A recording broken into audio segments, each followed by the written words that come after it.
السلام علیکم پیارے دوستو، ہم قاری حنیف ملتانی صاحب کے ایک نئے بیان کے ساتھ اگین آپ کو اس چینل پر خوش آمدید کہتے ہیں۔ آج کے قاری صاحب کے خوبصورت بیان کا موضوع ہے شیخ عبدالقادر جیلانی اور بے نمازی کی سزا۔ بہت ہی پیارا قاری صاحب کا خوبصورت اور ایک نیا بیان ہے۔ آپ سے گزارش ہے ضرور اس بیان کو آخر تک سنتے رہیے۔ جزاک اللہ۔ چلیے آج کا یہ بیان شروع کرتے ہیں۔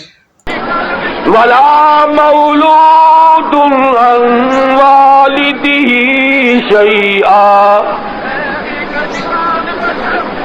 إِنَّ وَعْدَ اللَّهِ حَقٌّ فَلَا تَغُرَّنَّكُمُ الْحَيَاةُ الدُّنْيَا وَلَا يَغُرَّنَّكُم بِاللَّهِ الْغَرُورُ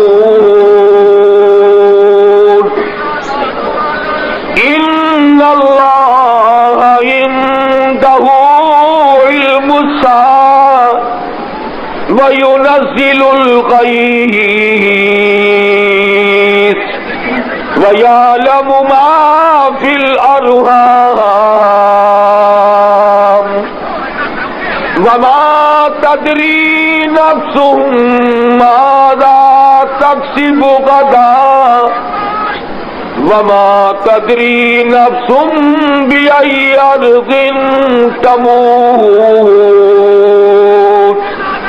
إِنَّ اللَّهَ عَلِيمٌ خَبِيرٌ وقال النبي صلى الله تعالى عليه وسلم إنما الأعمال بالنيات وإنما لامرئ ما نوى وقال النبي صلى الله تعالى عليه وسلم أنا سيد ولد آدم يوم القيامة وقال النبي صلى الله تعالى عليه وسلم الفقر فقري وقال النبي صلى الله تعالى عليه وسلم ارحم امتي بامتي ابو بکر واشدهم في امر الله عمر واصدقهم حياء عثمان واقضاهم علي صدق اللہ مولانا العلی العظیم وصدق رسولہ النبی الکریم ونحن على ذلك لمن الشاہدین والشاکرین والحمد للہ رب العالمین۔ ذوق شوق محبت کے ساتھ درود شریف۔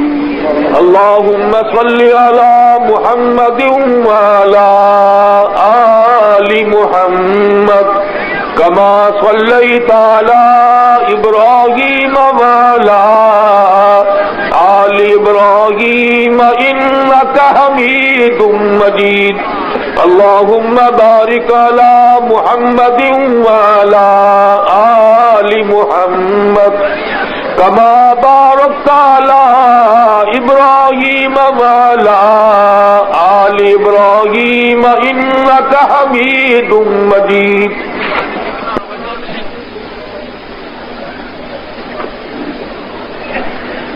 محمد کی غلامی ہے سند آزاد ہونے کی، خدا کے دامن توحید میں آباد ہونے کی۔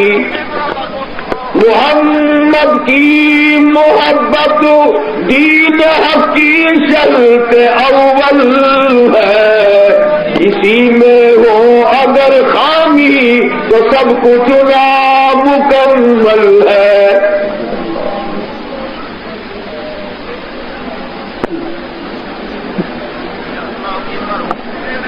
محترم بزرگوں، عزیز دوستوں،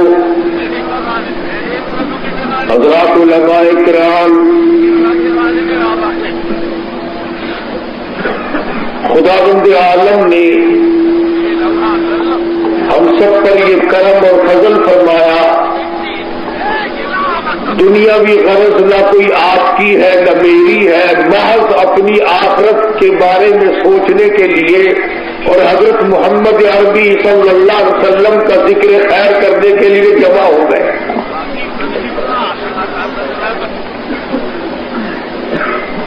خداوند کریم کی عطا کے بغیر بندہ ایک قدم نہیں اٹھا سکتا. ہزاروں نہیں لاکھوں کی تعداد میں آپ جیسے اور مجھ جیسے آدمی، نام بھی بڑے اچھے اچھے مسلمان کے گھر میں پیدا ہوئے، لیکن وہ اس وقت نہ جانے کن کن گناہوں میں مبتلا ہے. اللہ پاک کا یہ کرم نہیں کہ آپ حضرات اور ہم سب اس لیے اکٹھے ہوئے.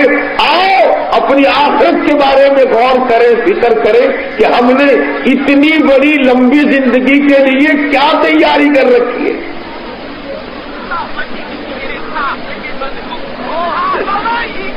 گاڑی میں آدمی 2010 گھنٹے کا سفر کرتا ہے، 15 دن پہلے سیٹ بک کراتا ہے آرام سے سفر ہو جائے. میرے دوستوں، لاہور تک کے سفر کے آرام کا فکر ہے، قیامت تک کے سفر کا فکر کب ہوگا؟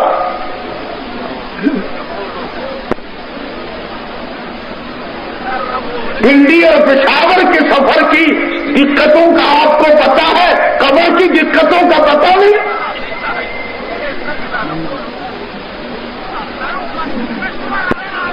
ارشاد مدنی کریم صلی اللہ تعالی علیہ وسلم نے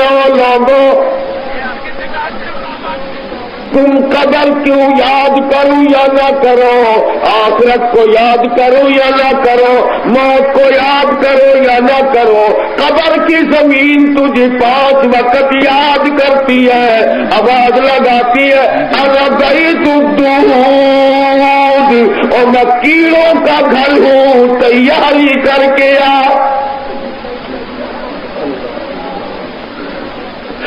بیت الوحشیہ، میں ڈرانا گھر ہوں، تنہائی کا گھر ہوں، گھر والے ساتھ نہ ہوں گے، رشتے دار ساتھ نہ ہوں گے، عزیز ساتھ نہ ہوں گے. اعلی بیت الغرب، اور تو ہوگا میرا اندھیرا ہوگا، روشنی کا انتظام کر کے لا.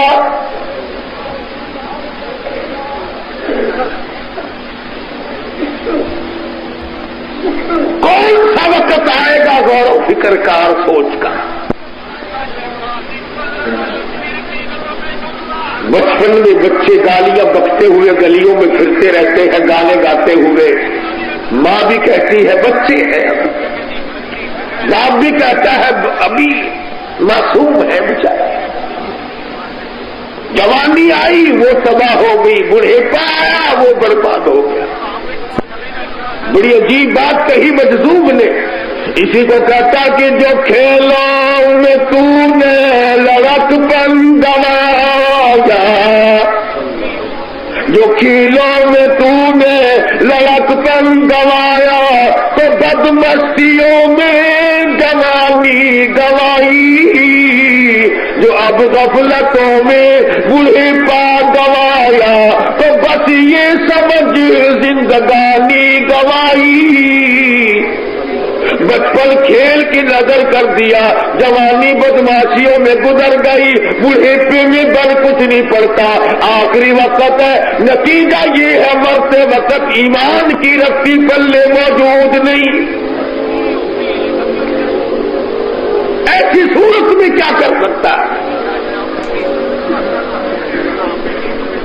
تو میں عرض کر رہا تھا کہ یہ محفل، یہ مجلس امام الانبیاء محبوب کبریا حضرت محمد مصطفیٰ سب کہہ دو صلی اللہ علیہ وسلم کی سیرت طیبہ، اخلاق حمیدہ اور صاف کمالہ، آپ کے سائے جمیلہ کا دین کے لیے، قرآن کے لیے، اس امت تک پہنچانے کے لیے ساری زندگی کس طرح پہ بسر فرمائی، اس سوچ و وچار کے لیے کیا ہے.